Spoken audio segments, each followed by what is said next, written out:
na drumstick ang pulubi. Ngunit, isang bola ng may berda ang biglang nahulog sa kanyang dibdib. Araw pala ito ng pagpili ng mapapangasawa para sa anak na babae sa labas ng hardin ng Willow. Ngunit nang itapon ng bola, walang sino mang gustong samalo nito. Dahil lang sa puno ng mga almoranas ang mukha ng bride. Napakapangit ng itsura. Sa'yo na iyan. Sino ang gusto? Sino ang gusto? Sino ang nagre-record?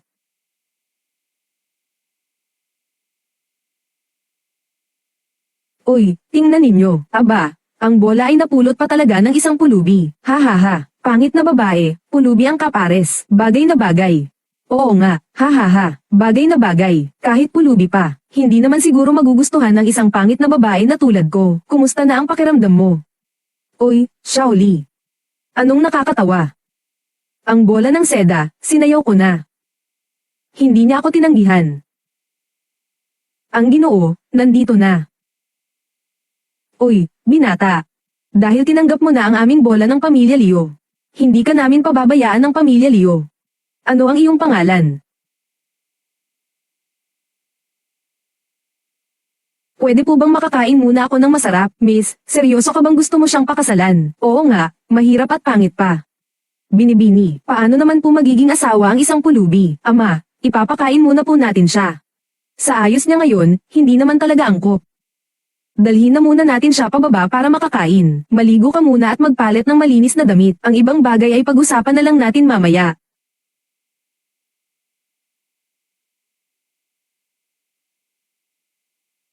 Anong nangyari? Ang lakas ko ay bumalik na nga sa dati. Kaya nga ba iyon ay dahil kay Liu Yangxi?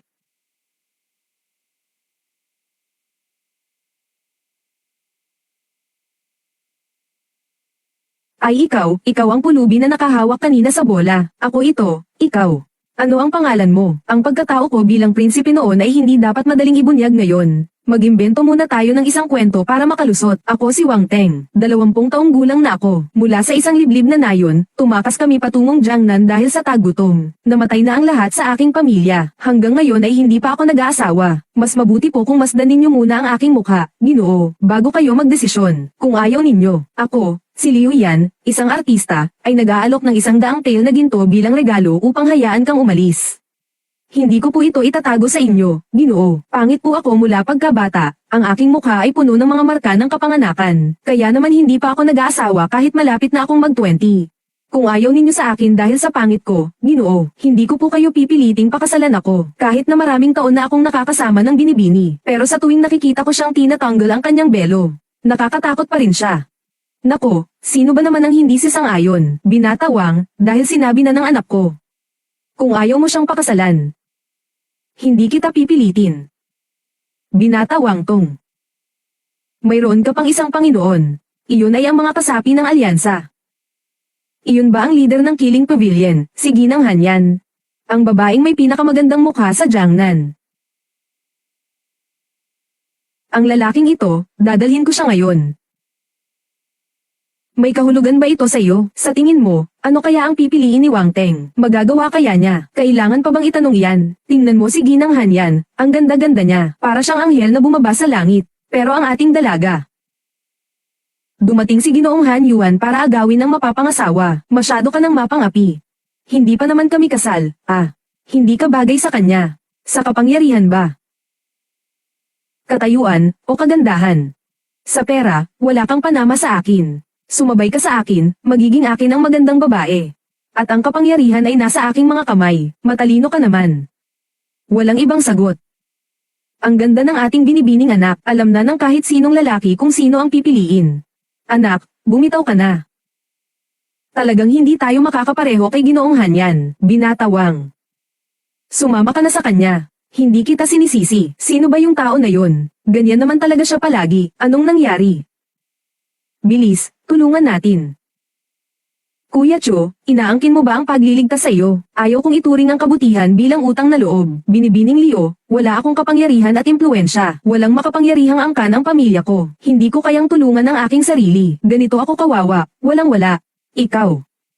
Papayag ka pa bang magpakasal?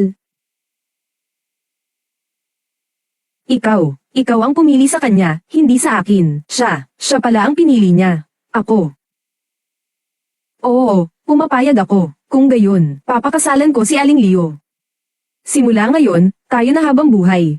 Ang dakilang prinsipe ay nag-asawa ng isang pangit na babae. Paano niya mamanahin ang trono kung lalabas siya? HMP, narinig ko na ang kalaban nating pamilya Liu.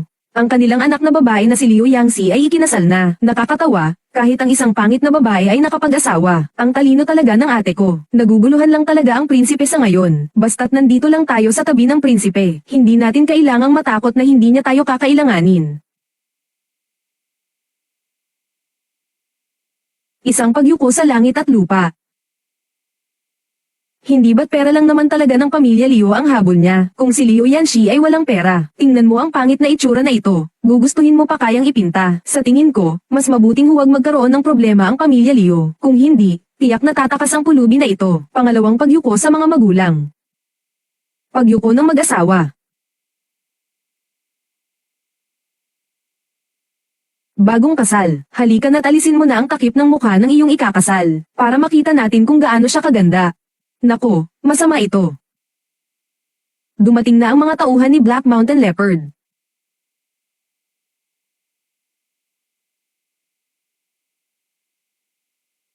Maestro. Dito ako ngayon para lipulin ang inyong buong angkan ng mga Liu. Mamaya, ikaw ang mauuna kong patayin. Tapos, hahayaan kong paglaruan ang 7 anak na babae mo. Hindi ka namin hahayaang mangapi.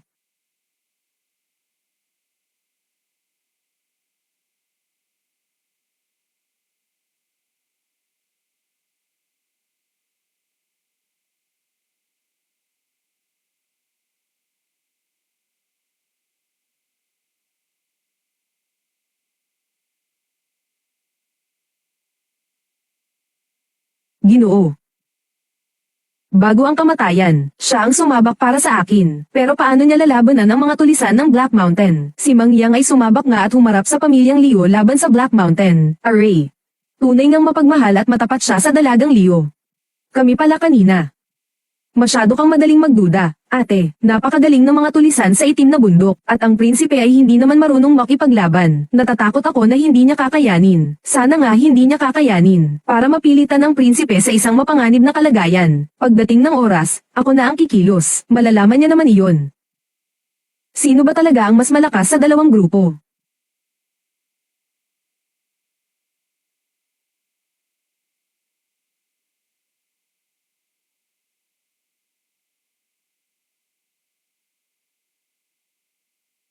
Nako, patay.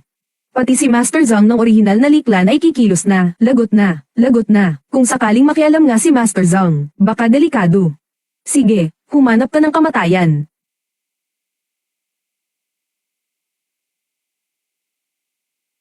Nako, sayang naman. Ang laki pa rin pala ng agwat ng kanilang lakas, ngayon pa lang.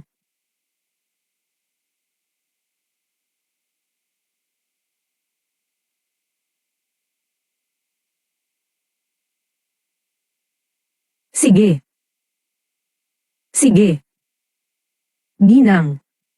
Ginang, Panginoon, mabuti naman at ayos ka lang. Maaari ko na sigurong. Unang umalis. Hindi, hindi, hindi.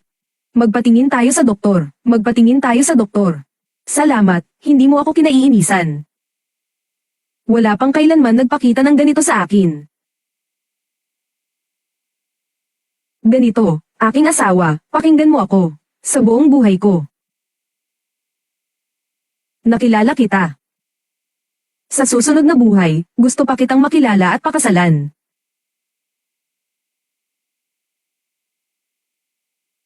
Ginang. Ginang, ginang. Huwag. AAAAAH. AAAAAH. Ah.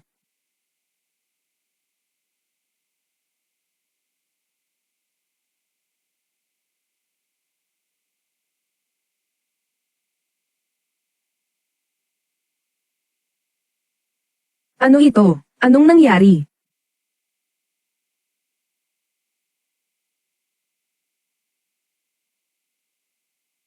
Pindutin ang kaliwang ibabang sulok para sa susunod. Ang pulubi, ngunit isang bola ng may berda ang